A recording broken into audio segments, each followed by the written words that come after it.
Hello, everyone, and welcome to our weekly cyber threat intelligence briefing. Today is December 4th, which is National Santa's List Day. Now, today is the day of all days, in my opinion. Are you on the naughty list, nice list? Well, you're either going to get the gift you're dreaming of or a piece of coal. So today, actually, Santa reviews all the lists and makes his decision. So I hope that you guys are on the list you're wanting to be, which is the nice list. So in today's briefing, we'll be covering most recent trends that our threat intelligence team is witnessing in the trenches. My name is Keith Wojciech, Global Head of Threat Intelligence. This week, we're joined by Senior Vice President George Glass, Vice President Dave Truman, Vice President Sarah Becker, Senior Associate Ryan Hicks, and Analyst Avery Hellwig from our Cyber Threat Intel team. So let's talk news you can use for December 4th. So on November 21st of 2023, the Ukrainian police arrested 5 suspects of a ransomware affiliate group, including the possible ringleader. The group is believed to be associated with the attack that encrypted over 250 servers in 71 different countries that deployed variants such as Lakar Gorga, Megacortex, Hive, and Dharma. So awesome job for the Ukrainian police and all the associates that helped out with that. So what we're going to cover today, we're going to look at the following trends our team is concentrating on. Ryan will be covering the RISEPRO updates. We're going to go over to George to talk about ICEDID, look at Dave for ownCloud vulnerabilities, get in some CLEARFAKE malware with Avery, and then we're going to trot on over to Sarah to talk Ransomware Roundup. So with that, I'm going to turn to Ryan, and I know we've seen RISEPRO revive itself and become more customizable of InfoSealer. Can you tell us about what you're seeing, Ryan? Yeah, thanks, Keith. Hi, everyone. So the sandbox analysis platform, anyone have reported on the spike in, or recent spike in RISEPRO activity, and it appears to have had a slight update compared to previously documented techniques and capabilities. And that suggests that this new sort of surge of activities is using a new version of the malware. RISEPRO itself was first identified in 2022 as an information stealing malware.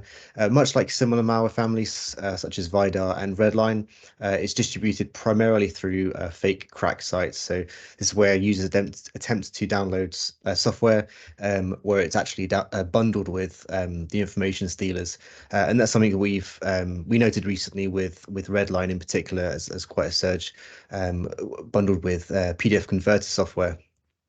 The main technical change for RISEPRO identified was the use of custom protocols over TCP for command and control, where it's previously using just HTTP. And further capabilities also noted, including the initiation of hidden virtual network computing, or HVNC, and that improves its functionality as a remote access Trojan alongside it being an information stealer. And in the analysis report itself, there are a number of indicators of compromise that we're actually been tracking, several of those since June this year. We identified several overlaps between other information stealer families. And the image you see there, it shows the correlations between RISEPRO IOCs. So the blue text event is this latest analysis, and then the red text events around it are all the kind of campaigns and reports from earlier this year into sort of Q4 this year, showing the kind of correlations and crossover between the events for a number of different kind of information stealers surrounding those IP addresses and that hash. And those kind of malware families are Private Loader, Redline, and Mystic Stealer is where the crossover lies. Now, Private Loader is known to deploy a wide variety of malware, including information stealers, essentially a pay-per-install distribution service. And based on these kind of findings you see in the picture, it appears that the threat actors in recent RISEPRO cases have also deployed Redline and Mystic information stealers using the Private Loader distribution service, so kind of a package of kind of malware families being used interchangeably there. We recently reported on, as I mentioned, the PDF-themed laws to deploy Redline, and this vector of bundling information stealers remains a common initial access vector for the majority of information stealers. And additional IOCs that we hadn't already ingested have now been ingested. These kind of recent update of RISEPRO brought about some new IOCs, so those have been ingested into the Kroll IOC feed. And with that, I'll hand back to Keith. Thank you so much, Ryan. Really appreciate that. George, back to banking Trojans. What are you seeing with ICEDID?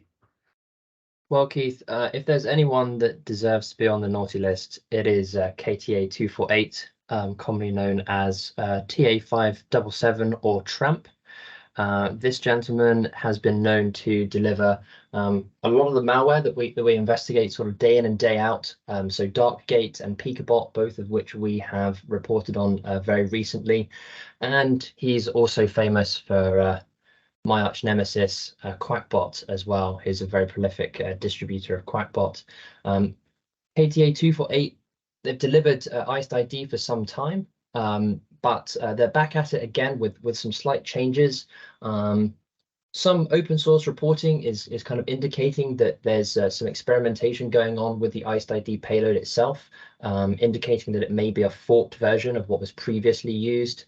And with many KTA 248 campaigns, the majority of delivery is still via email with malicious links.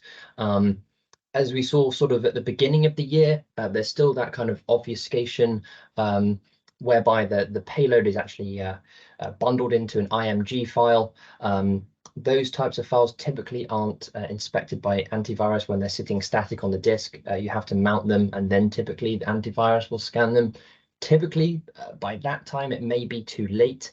And inside the IMG file, once a victim opens it, they'll be presented with an LNK file. Again, very similar tradecraft from what we've seen before.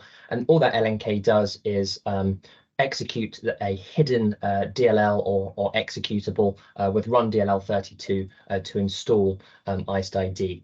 So yeah, we're very familiar with this infection chain. Keeping a very close eye on the changes that the ICEDID payload may or may not have. But yeah, we remain very confident in our collection of IOCs for this particular threat and our behavioral detections as well. And with that, I'll pass back to you. Thank you. Thanks, George. Dave, you have been investigating a critical vulnerability that has been quickly exploited in the wild. What are you seeing with ownCloud? Thank you. Threat actors are exploiting ownCloud, a self-hosted file sharing solution.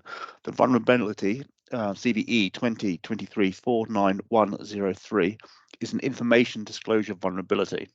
The vulnerability, as described by ownCloud, exists in a third-party library that contains a call to the PHP info function, which when called on a containerized ownCloud instance might lead to sensitive details such as administrator credentials being leaked.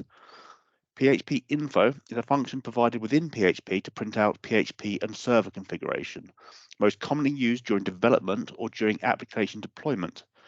PHP provides functionality to restrict its use via the PHP INI file, which should form part of the server hardening process. Based on the file path within ownCloud's disclosure, Kroll CTI were able to match the file to a Microsoft-managed open-source graphing library hosted on GitHub. The commit that was added to the vulnerable file appears to be intended for enabling debug functionality and was added 3 years ago. The graphing library appears to be in a dependency chain for over 1,000 other GitHub repositories, so it's likely to exist in other projects or applications. Ultimately, the file that made it into containing PHP info should never have made it or been committed into the repository, as it only contains one line of code, which is the call to PHP info.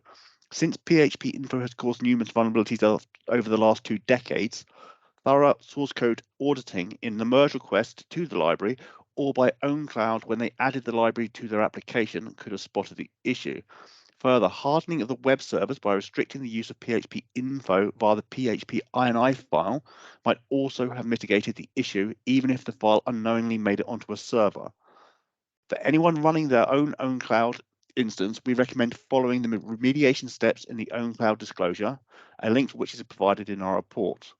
For anyone running PHP applications over the internet, we recommend server hardening takes place, and this hardening should include the limiting of the use of the PHP info and other commonly misused PHP functions via using the PHP INI file.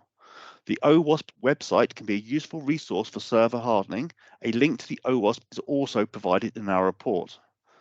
We also recommend for monitoring for successful requests being made to endpoints that contain the string PHP info in the path or the file name, and then to verify that sensitive information is not being leaked from such URLs. Thank you. Keith? Thank you, Dave. I really appreciate that update. We're going to go to Avery. Avery, I know ClearFakes are always a choice of the people, especially all these threat actors. Now we're looking at pushing it to Mac. So what are you seeing?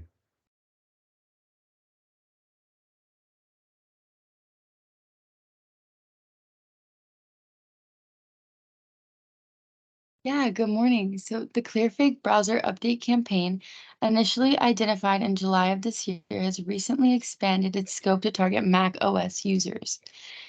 The campaign originally focused on Windows users employing deceptive Chrome update prompts that appeared on compromised websites through the use of JavaScript injections. The modulus operandi of ClearFake involves tricking users into initiating fake updates, ultimately leading to the installation of malicious payloads on their systems. A notable development in October 2023 revealed that ClearFake had evolved its tactics by leveraging Binance Smart Chain contracts, introducing a novel technique termed ether hiding. This approach allows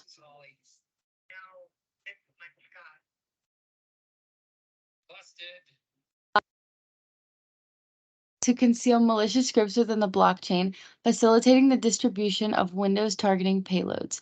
Among the malware distributed was information stealing threats like Redline, Amaday, and Luma.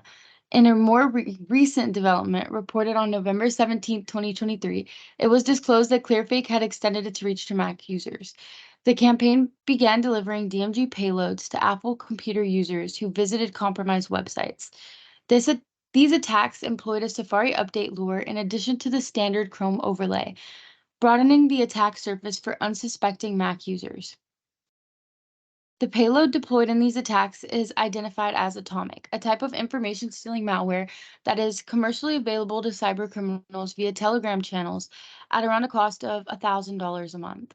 Atomic specializes in attempting to exfiltrate passwords, cookies, credit card details stored in browsers, data from over 50 cryptocurrency extensions, and keychain passwords. The compromise of keychain passwords is concerning for Mac users as the built-in password manager that securely stores various sensitive information, including Wi-Fi passwords, website logins, and credit card data. The compromise of this information could lead to significant breaches for the victims of these attacks. An examination of Atomic's payload strings revealed a set of commands aimed at extracting sensitive data such as passwords. Despite the discovery and reports on Atomic several months ago, it remains undetected by approximately 50% of antivirus engines on VirusTotal, underscoring the sophistication of the malware and the challenges in its detection by conventional security tools. All right, back to you, Keith.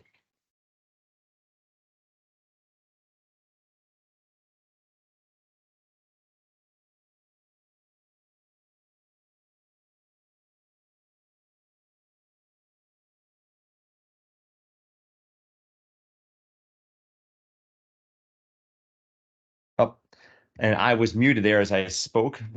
My apologies, everyone. But I want to say thank you very much, Avery. Sarah, ransomware is not slowing down at all. There's maybe different approaches, TTPs, but definitely becoming more targeted by these threat actors. What are you seeing in the trenches with this ransomware roundup the week? Thanks, Keith. So recent news, we have 4 major companies that were hit by various ransomware groups. These companies were also among various sectors ranging from healthcare to automotive. So for the first step one, we have healthcare. It was a company that actually suffered their second attack from Black Cat. Their first attack occurred in October, and then this most recent hit It affected some of the company's apps and their e-commerce platform. Next up, we do have another healthcare company. The threat actors conducted an attack, and it is an unknown ransomware group. So right now, we're not seeing this company being claimed on any threat actor Telegram channels or on their data leak sites. This attack also disrupted 30 hospitals, and these hospitals were not able to carry out medical services, which obviously disrupted patients getting the immediate care that they need. Next up, we have an automotive giant who fell victim to a Killian ransomware group. So this attack actually caused their North American facilities to stop production for a bit. And then finally, we have a Slovenia power company that became a target of, it is possibly rumored to be RISEPRO. The company was able to actually gain back control shortly after and did not disrupt power production. So we're just seeing a lot of bigger name companies being hit recently. So it's just going with the more motives of the ransomware groups of who they're targeting. And that's all for me, Keith. Thank you very much, Sarah. Yeah, it's been some crazy things going on, especially the end of the year. Always expecting something with a big bang. We'll see what happens here in the next few days. But I want to give everyone a big thank you to has taken the time to tune in to today's Kroll's weekly cyber threat intelligence briefing. We hope you found this session informative. If you have any questions or you want more information about any of the topics we discussed today, please feel free to contact us at cti@kroll.com. That's cti@kroll.com.